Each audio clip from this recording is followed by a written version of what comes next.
Most of the battles you are fighting, the tearful arguments, the slow-burning tension, they are not disputes over facts. They are fights against subtle manipulation. The world wants you to believe you must meet a manipulator with anger, with lengthy explanations, and with desperate self-defense. That is a lie. The brutal reality is, drama is their oxygen. Remember the words of Epictetus: "What disturbs men is not things, but the views which they take of them." Manipulators seek to force their interpretation to become your reality. They want you to doubt your own mind. But here is the one thing they fear more than anything else: a calm person who knows how to ask the right questions. Because the right question doesn't just disrupt their plan, it shatters the very illusion they rely on to exist. Today, I'm giving you the 7 Stoic questions that instantly expose a manipulator. No drama, no shouting, and zero loss of your inner peace. After this lesson, you will rise above 99% of people still caught in these emotional games. Manipulation is not an assault on your strength. Manipulation is an attack on your clarity. And the ultimate Stoic weapon is not resistance, it is revelation. These questions are surgical, precise. They are silent weapons. Ask them, and you will watch the entire dynamic of the conversation shift. Are you ready to equip this deadly composure? Let's begin. Part 1. Why the manipulator fears questions. The manipulator operates in a fog. They thrive in a cloud of confusion, a fog of emotional chaos, a mist of half-truths. Marcus Aurelius once wrote, "If it is not clear, make it clear." That single sentence, that single principle, absolutely obliterates all manipulation. The manipulator relies on ambiguity. They want you emotional, uncertain, and hesitant because clarity forces accountability. A manipulator needs the conversation to be muddy, to be tangled. And the Stoic cuts right through that mud with one simple tool: targeted questions. A question does 4 things simultaneously. It forces clarity, and the manipulator hates that. It forces accountability, and the manipulator fears that. It slows the pace of the conversation, and the manipulator avoids that. It exposes intention, and the manipulator cannot survive that. These questions are not designed to win. They are created to simply reveal the truth. Because once you see the truth, you no longer need to fight the battle. Part 2. The 7 Surgical Questions. Now, let's begin. You must take your time with each question. Speak them slowly, with a neutral tone. Zero emotion, no apology, no defense. You are not accusing, you are not defending. You are simply seeking clarity. And clarity is the ultimate weapon. Question 1. Can you clarify what you mean? If someone is exaggerating, twisting the facts, guilt-tripping, or gaslighting, manipulation thrives on ambiguity, generalization, and those soft, guilt-inducing phrases. "I just feel like you don't support me. It feels like you always do this. Everyone is saying that. You know what I mean?" These are soft lies packaged to create self-doubt in you.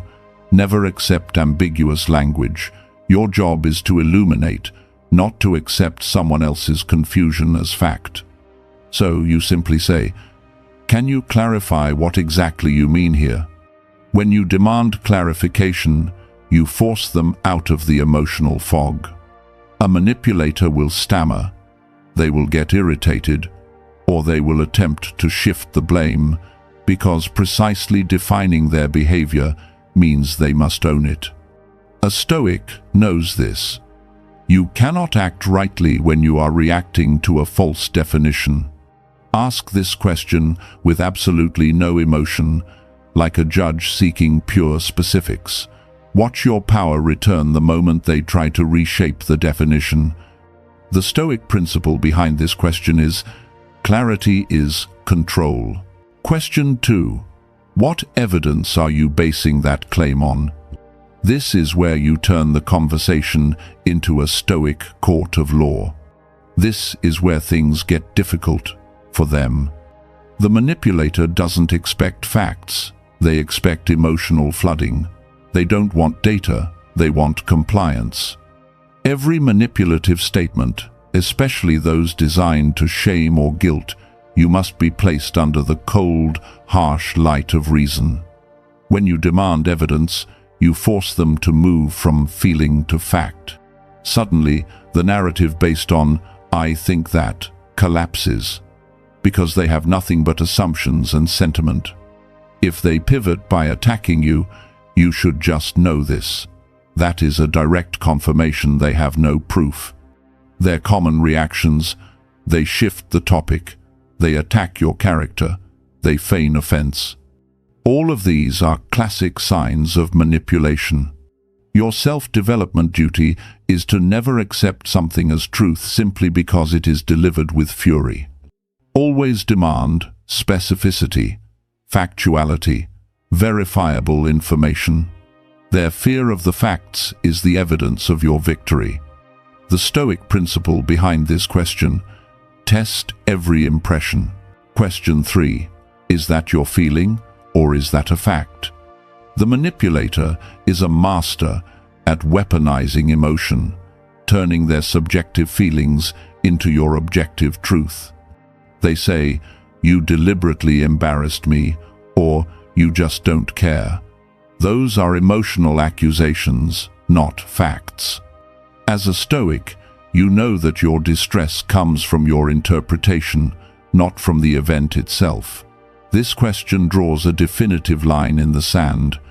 It forces them to state, "This is how I feel," instead of "This is what you did." Their control shatters the moment they have to admit their own subjectivity. Your personal power lies in your ability to separate these two concepts. Hold your composure and deliver this line, and you will watch them either retreat to the feeling or scramble desperately to evade. Remember, you are not denying their emotion. You are preventing that emotion from becoming your reality. The Stoic principle in this question is, what upsets people is not events, but their judgment about events. Question 4. Who is accountable for this specific part? The manipulator survives by deflection. They will blame you, the circumstances, the timing, the universe, anything but their own choices. They cannot accept responsibility because it shatters the victim role they need to exist. This question shines a spotlight on action instead of emotion. It is not an accusation, it is an objective investigation into cause and effect. Hold your ground. A Stoic neither runs from responsibility nor carries the burden of another person's. When you ask this, you are forcing them to face their own choices. Their reaction, the squirming, the evasion, the sudden outrage, simply confirms they are the one responsible and they are trying to escape it. Your composure is the wall off which all their blame deflects. The Stoic principle in this question is, responsibility is power. Question 5. So, what exactly do you want me to do? This is a destructive question in relationships. Manipulators rarely make a direct request. They hint, they suggest, or they guilt-trip you into volunteering or offering help yourself, because if they state it plainly, you might say, no. Manipulation exists in the ambiguity of the unspoken request. This question forces them to state their intention publicly. Now, they have to declare clearly, yes, I want you to cancel your plans to fix my problem. Yes, I want you to pay for this thing. Yes, I want you to take the blame. Once the words are spoken, you can make the intentional choice of a Stoic: accept or decline. Your self-development duty is to protect your time, your energy, and your boundaries from hidden demands. Never act on a hint. Demand specificity. The Stoic principle in this question is, stating the request removes the manipulation. Question 6. What outcome are you hoping to achieve here? Every manipulative conversation is driving towards a specific destination: emotional leverage, compliance, attention, money, or control. The manipulator never wants you to see their final destination. This question doesn't ask how they feel. It asks what they are trying to do. It cuts straight to their intention. When you ask calmly, you force them to publicly declare their agenda. If they are complaining to gain sympathy, they must now say, "I want you to feel sorry for me and fix my problem."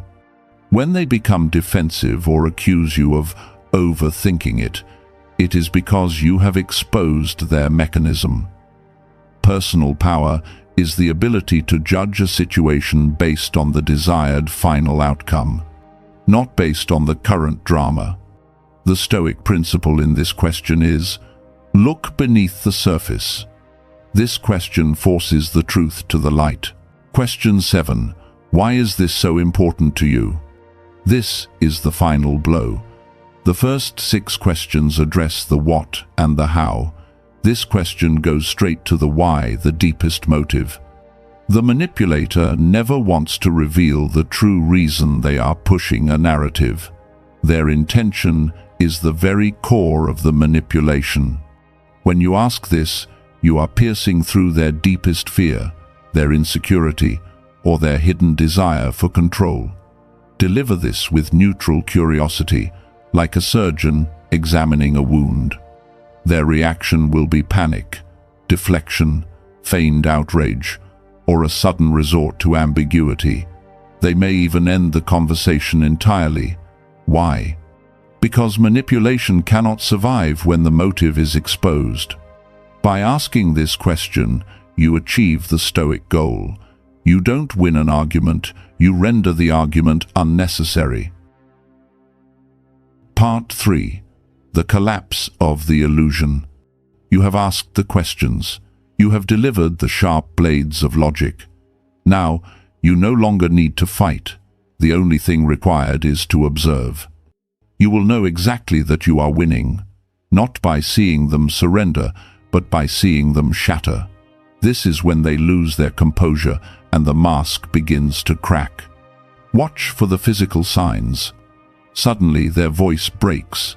The tempo of their speech gets faster, higher. They cannot hold that false calm anymore. That is emotional panic born from exposure. They won't answer directly. They will swap the subject or attack your character outright. You are so cold, or you're being unnecessarily difficult. They do this because they have no reply. They have no evidence, no facts, and no desired outcome they can publicly admit. The manipulator is an actor relying on their script, and you just burned that script to ashes. When clarity, when logos walks into the room, manipulation chokes. Their sudden shift to the victim role is just a final act, a desperate attempt to regain control using guilt. But you, the Stoic, you simply stand there unmoved, like a bronze statue. You feel no anger, you only feel confirmation. This is not a sign that you are wrong. This is the precise sign that you are reclaiming power and truth. You have succeeded. Part 4. How to ask these questions with Stoic composure. The question is only half the weapon. The other half, and the part that is hardest for most people, is the delivery. You can know all 7 questions, but if you shout them in anger, you lose everything. You fall right into their emotional trap. This is where you must master the art of the Stoic response, the art of neutrality. The supreme rule: lower your voice. Don't raise it. Your calm is not weakness. It is the most powerful, unexpected assault. The manipulator craves drama. When you lower your tone, your composure activates their profound insecurity. Speak slowly, because the pauses are your power. Crucially, Do not explain your question. You do not need to justify seeking the truth. The moment you begin to over-explain, you surrender clarity. Keep your facial expression neutral. Your stillness is their discomfort, their weakness. You must be firm. Do not argue. Ask the question once. If they evade, repeat it slowly. Your goal is not to win the confrontation. Your goal is the truth. And here is the final key. Be ready to walk away. Manipulators survive on your attention. Their greatest fear is losing access to that energy source. When you demonstrate a readiness to end the conversation, not in anger, but in respect for your own boundary, you seize supreme control. Make your composure the shield that cannot be breached. Conclusion: the Stoic mirror. A manipulator only succeeds, only exists, when you give them what they need, which is a reaction. Only when you offer lengthy explanations. Only when you feebly defend yourself. Only when you doubt your own sanity instead of doubting them. But the moment you stop, take a deep breath, and begin to ask those surgical questions. Clarify that. What is the evidence? Is that a feeling or a fact? You cease to be a target. You cease to be a victim. You become a mirror. And the manipulator, they hate mirrors. Because a mirror doesn't lie. A mirror doesn't argue. A mirror doesn't react. A mirror simply reveals the brutal truth. Today, you have learned how to reveal everything. Remember this core lesson. The Stoic does not fight for control.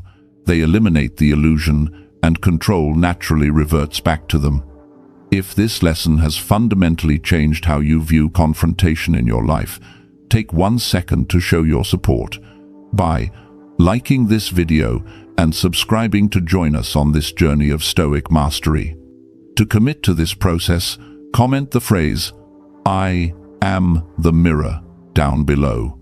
And if you want to go deeper, if you want to achieve the next level of emotional mastery, knowing the exact Stoic phrases to shut down disrespect immediately, then you need to watch the video on your screen right now. It is the perfect continuation. Stay sharp, stay resilient, stay stoic. Thank you for watching.